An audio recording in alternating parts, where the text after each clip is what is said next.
My name's Paul Jason and I'm the motorcycle broker, and here we are again with Gundula Tutt. If you want to know who she is, you'll see in playlists. There's a playlist called Gundula Tutt. Have a look at the first video and it will tell you exactly who she is, but she's a paint expert. Thank you, Gundula, for taking the time with us. This is about preservation, conservation and restoration. Yes. Being a paint expert, that's sort of the critical area of this question. Yes, yes. So, for a good example, you're working on the Amelia Island green frame with us. You're analysing what paint it was that they used. Yes. And we know that only the fairing and the front mudguard have been repainted, but fortunately over the original paint and a few times over the original paint. And because the rest of it's all original paint, we're left with a bit of a dilemma of, oh, okay, well, what's the right thing to do? And so far as the original bodywork goes, you're going to analyse the original paint, remanufacture that original paint, The system and the shade, and in exactly those colours. However, it won't have aged, because as it aged, it yellowed. So we'll put it in the UV for it to age naturally. Yeah, this is something we still have to try how it works out, but this is an interesting test also for further things, yes. Now, obviously, these two pieces we will take back to the bare substrata, so we will get rid of that original paint, which is pretty much destroyed anyway. Underneath the later repaints, they didn't keep a lot of it, yes. Yeah, there's no way. Only fragments, yes. You said that 1 in 10 vehicles you can peel away the paint on top and preserve the original, but this isn't one of the 1 in 10. This is one of the 90%. I've been asked this a lot when you have overpainted vehicles of any kind. Can you take it off and uncover the first paint again? First of all, when we talk about preservation, conservation and restoration, we have to distinguish the three. Yeah. There's a kind of a three-stage approach to intervening with a vehicle. Preservation is keeping everything in place and trying to make a surrounding that is good to keep the substance, the historic fabric that's there. Yeah. It's also about climate, it's about cleaning, it's about keeping it in a nice environment. You don't touch it by them. It's preservation. Conservation is keeping the fabric in a good state, servicing it, for example, before it gets damaged, or keep paint from chipping off. There are methods to keep the original paint in place when it starts chipping, for example. So you won't lose it. It's like with the dentist, things that are gone will not come back. You can put a kind of a prosthetic thing over it, but it will not be your real tooth anymore. And therefore it's more vulnerable if it's not the real tooth. And it feels differently. And it may kind of give you another trouble in a way. What your natural tooth will not do. But so conservation is something that will interfere with the fabric but not change it, but just keep it in place where it is. And in a way we're conserving that bike. In a way we're making a legitimate repair using the original. This is the next step. This is the part restoration. Restoration does not necessarily mean that you have to work all over the bike. I prefer to work where the damage is and keep what is good from the original fabric still. So like we do it on the bike, because the frame has the original paint still. And we only address the parts that have been altered in the meantime. We found that someone, for example, on the frame, and there is a video, you will see a video if you look at the Amelia Island green frame, where Gundula, there was a large section of one of the top rails on the frame where someone had made some awful paint, I don't know like what it was, and put big chunks like that over the frame.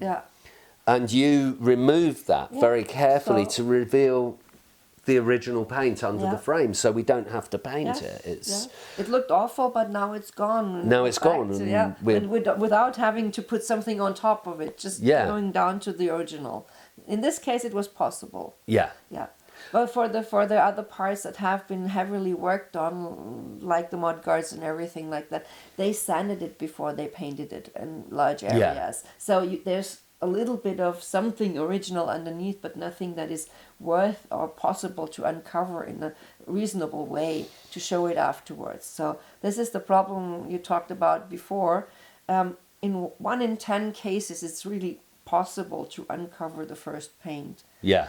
When they did a decent paint job, they sanded the whole thing before they painted over. Once that's happened, it's bonded. You will not get something that you can show in a way. Yeah. On the other hand, usually when they repainted something, it's not just because they didn't like the color anymore. There was a damage. They maybe have an accident or something. Yeah. So bigger parts of the motorcycle or the car will not have their original paint anyway anymore, because they had to do body work and the paint was gone anyway in the area they repaired.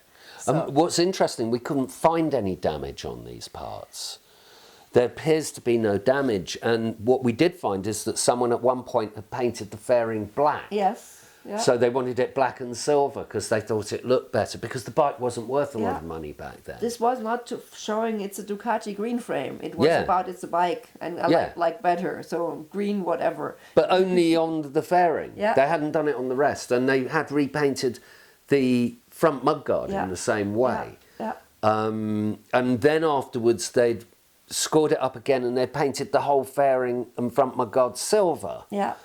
And then over that, they had tried to fake the original paint. With the mistake they made, not necessarily knowing that the green was blue instead. Yeah. And the yellowed varnish or yellow clear coat over it. This, because they repainted it in green and silver then. Like That's the right. common knowledge of the time was that they were green frames, they were blue frames initially. Like you can see in the original paint that's on the frame still. And they're blue frames. Yeah.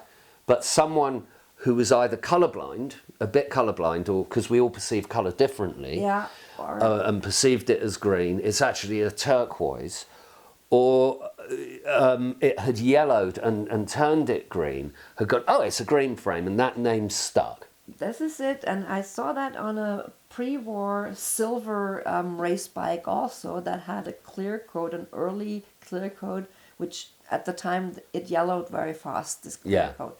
And the guy restoring these motorcycles, he tells me, they always paint these motorcycles in the greenish silver because they did not understand this was a pure silver with a yellowed clear coat on top of it. I think this is a common problem with people not looking really closely on there. Detail. Yeah. And just see, okay, this is green, so I match the green. And they don't look if this may be just an effect of aging. So most restored green frames, people have sprayed. I'm not saying they've done it to all of them, but they've sprayed the frame green when it should be turquoise, and it's a big difference. And also the bodywork, it was blue. It wasn't green and silver. It was blue and silver, and the yellowing turned it a bit green. So people have got this kind of quite wrong on a lot of the restorations, but not all of them. The other things, the metallics today are completely different to the metallics then. They're produced in a different way than back in the time, and they're much bigger. Usually the flakes are much bigger. They're, as you can see, the individual flakes like little shiny bits in the paint, which is also the same for the repaint green metallic they used on the green frame. It's got the metallic's like completely wrong. Blingy. If you look at the original paint of this motorcycle, like for a lot of things in the 60s, 70s still, from the 1930s on when they introduced the metallics, they were really small. The flakes were, you couldn't see the individual flake blinging in the paint usually. There's some special things where they did that intentionally, the blingy thing, but usually they would be like evenly, like a... So it was almost like a colour rather than a metallic. And they didn't have this really hard flop when you look from the side. So if you use the coarse metallics from today, or even in a nitrocellulose or something historic paint, you will never get the same effect, and you will never blend it into a old surface. It's not possible, because it will just, when you look from the side, it will kind of change color. It just completely changes. I mean, the silver that we made for the Amelia Island green frame, it took us over 200 attempts to get it right, well over 200. I well understand that. And we had to start again to make the colour. And for the blue, for the frame, it was over 100 attempts. We learnt a lot from the silver, but I think we've done pretty well with the 2K, making it look like the original paint.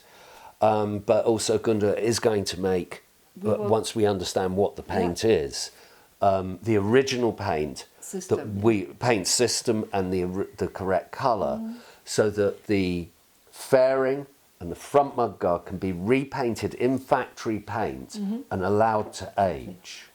Now, also on that motorcycle, because all the bodywork is fiberglass and is 50 years old, and most of it is original paint, that fiberglass is kind of quite vulnerable. And that means that the paint's incredibly vulnerable with the vibration and so on. And if you have to make a repair to the fiberglass, you're going to damage the original paint. So what we've done is we've made a replica of the original bodywork in fiberglass. And in 2K, we've made the paint look identical, the patina, as identical as you possibly can, with the crazed water slide transfers, with the yellowing of the silver all over and the yellowing of the blue all over. And we've taken this replica bodywork and it will now be ridden with that. But because it's in 2K, it won't age. But you will keep the original pieces with the bike, and so they are the reference for how it was, but they are spared from use and wear and tear. And this is preservation here. So important, as also for further restorations in the future, because they are the reference pieces. Yeah. The few ones left still. One of the few. And that goes with that motorcycle, when that motorcycle sold.